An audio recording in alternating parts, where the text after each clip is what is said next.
सावलिया शेठ मंदिर जाती बस में बनी घटना। अहमदाबाद की ठंडी सुबह थी। सूरज अभी पूरी तरह निकला भी नहीं था और शहर की सड़कें धीरे धीरे जाग रही थी। और शहर के नरोड़ा इलाके में रहने वाली 70 वर्षीय कमला देवी उस दिन बहुत खुश थी। कई वर्षों से उनकी एक इच्छा थी कि वे राजस्थान के प्रसिद्ध सावलिया शेठ मंदिर में जाकर दर्शन करें। इस बार उनकी यह इच्छा पूरी होने जा रही थी। और उनके साथ उनकी 5 साल की पोतरी परी भी थी। परी ने पहली बार इतना लंबा सफर करने की जिद की थी।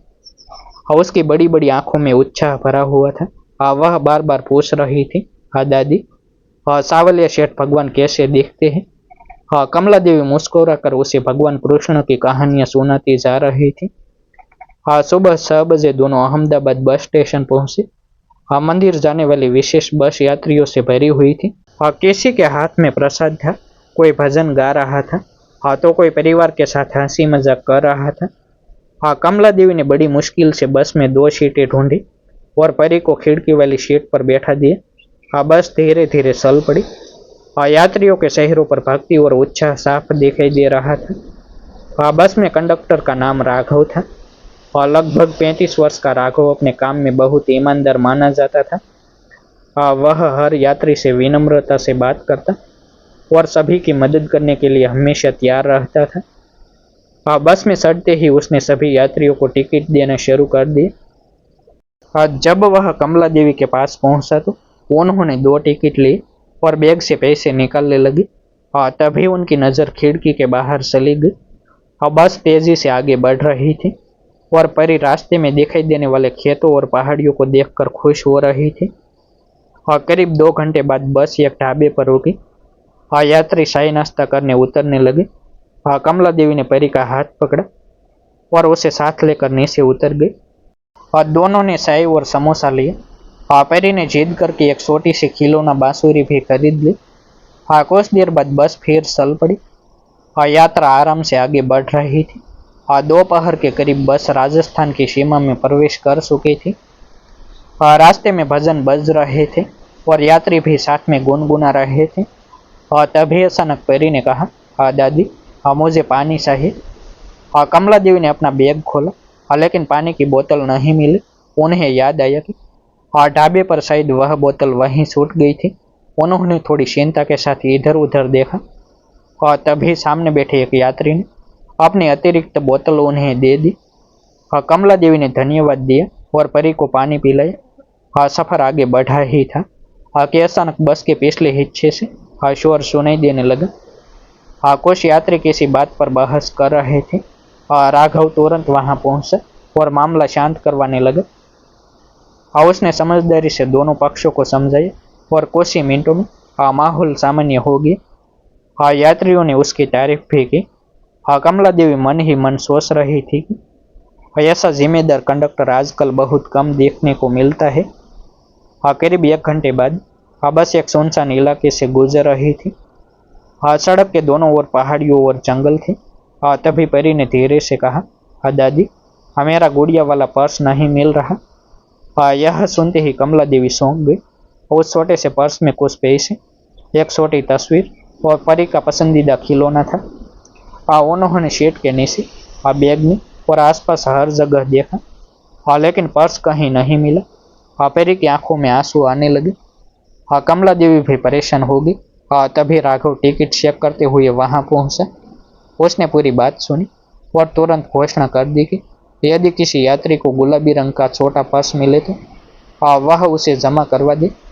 सभी यात्रियों ने अपने आसपास देखना शुरू कर दिया, लेकिन काफी देर तक पर्स नहीं मिला। परी अब रोने लगी थी और वह बार बार कह रही थी कि उसकी प्यारी गुड़िया की तस्वीर उसी पर्स में है।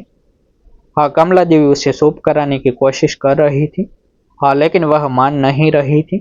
राघव ने बच्ची को समझाया और कहा कि वह पूरा पर्स ढूंढ कर रहेगा। उसकी बात सुनकर परी थोड़ी शांत हुई। बस आगे बढ़ती रही। कुछ समय बाद राघव बस के पीछे वाले हिस्से में गया। वहां एक सीट के नीचे उसे कुछ दिखाई दिया। उसने झुक कर देखा तो वही गुलाबी रंग का छोटा पर्स था। शायद बस के झटके से वह सीट के नीचे चला गया था। राघव तुरंत उसे लेकर कमला देवी के पास पहुंचा पर्स देखते ही परी खुशी से उछल पड़ी। उसने पर्स को सीने से लगा लिया और मुस्कुराने लगी। कमला देवी की आंखों में राहत दिखाई देने लगी। उन्होंने राघव को दिल से आशीर्वाद दिया। बस में बैठे कई यात्रियों ने भी उसकी सराहना की। कुछ लोगों ने कहा कि यदि कोई और होता तो शायद इतनी मेहनत नहीं करता। शाम होने लगी थी। सूरज धीरे धीरे पहाड़ियों के पीछे छिप रहा था। बस अब चित्तौड़गढ़ की ओर बढ़ रही थी। यात्रियों में मंदिर पहुंचने की उत्सुकता बढ़ती जा रही थी। कोई भजन गा रहा था। तो कोई सावलिया शेठ के चमत्कारों की कहानियां सुना रहा था। कमला देवी भी ध्यान से सब सुन रही थी। लेकिन उन्हें यह नहीं पता था कि असली घटना अभी बाकी थी। कुछ ही देर बाद बस में ऐसा हादसा होने वाला था जो सभी यात्रियों को हिला देगा।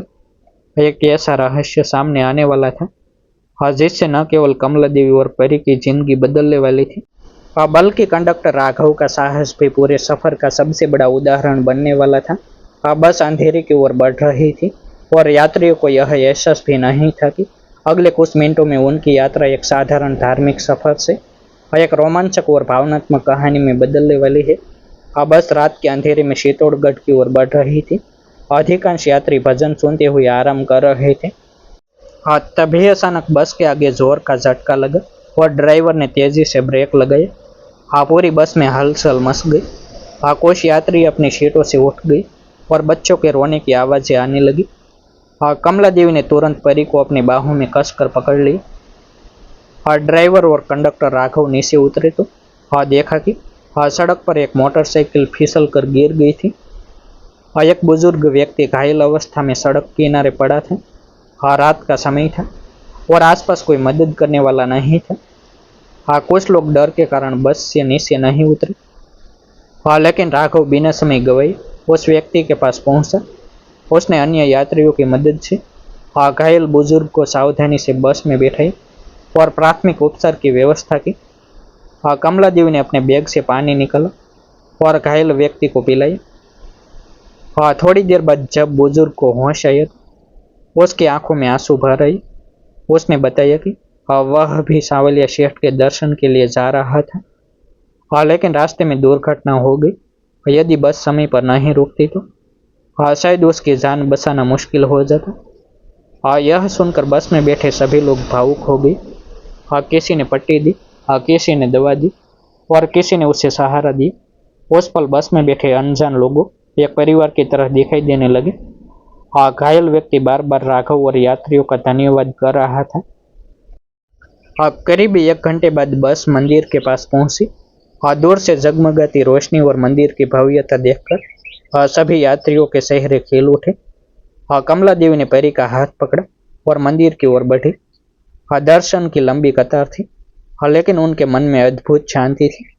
जब वे सांवलिया शेठ के सामने पहुंची तो कमला देवी की आंखें नम हो गई। उन्होंने भगवान को धन्यवाद दिया कि पूरी यात्रा सुरक्षित रही। परी ने भी हाथ जोड़कर प्रार्थना की और मासूमियत से बोली, भगवान जी, राघव अंकल को हमेशा खुश रखना। उसी समय कमला देवी की नजर पीछे खड़े राघव पर पड़ी। वह भी चुपचाप हाथ जोड़कर खड़ा था। पूरे सफर में उसने न केवल अपनी जिम्मेदारी निभाई थी, बल्कि कई लोगों की मदद करके मानवता का उदाहरण भी पेश किया था। मंदिर से बाहर निकलते समय घायल बुजुर्ग फिर उनसे मिला और उसने मुस्कुरा कर कहा, आज मुझे सावलिया शेठ के दर्शन तो मिले ही, लेकिन उनसे पहले उनके भेजे हुए फरिश्ते भी मिल गए। उसकी बात सुनकर सभी के चेहरे पर मुस्कान आ गई। कमला देवी ने आसमान की ओर देखा। उन्हें लगा जैसे सचमुच इस यात्रा में हर मोड़ पर सावलिया शेठ की कृपा उनके साथ रही थी और यही यादगार सफर जीवन भर उनके दिल में एक आस्था, इंसानियत और चमत्कार की कहानी बनकर रहने वाला था। डिस्क्लेमर, यह कहानी केवल मनोरंजन और प्रेरणात्मक उद्देश्य से लिखी गई है। यह काल्पनिक रचना है। कहानी में प्रयुक्त सभी पात्रों के नाम, घटनाएं, स्थान और परिस्थितियां लेखक की कल्पना पर आधारित है। इसका किसी वास्तविक व्यक्ति, घटना या संस्था से कोई प्रत्यक्ष संबंध नहीं है। यदि किसी जीवित या मृत व्यक्ति अथवा वास्तविक घटना से कोई समानता प्रतीत होती है तो उसे मात्र संयोग माना जाए। कमेंट में जय सावलिया शेठ लिखना ना भूलें। हाँ, फिर मिलते हैं एक नई स्टोरी के साथ। वीडियो को लाइक और हाइप करना ना भूले, चैनल को सब्सक्राइब करना ना भूले।